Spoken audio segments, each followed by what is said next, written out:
how do we prevent HIV and AIDS?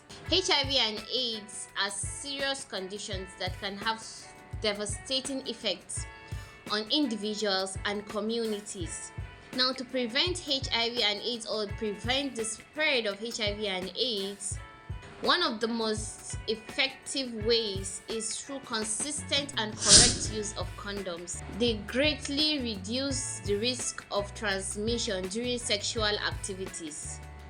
Get tested at least once or often if you're at risk, and ask your healthcare provider if pre-exposure prophylaxis is good for you.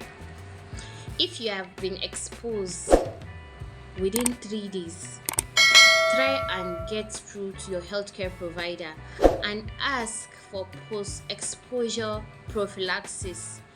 It can prevent HIV within 72 hours of exposure. Also, get tested and treated for other sexually transmitted diseases.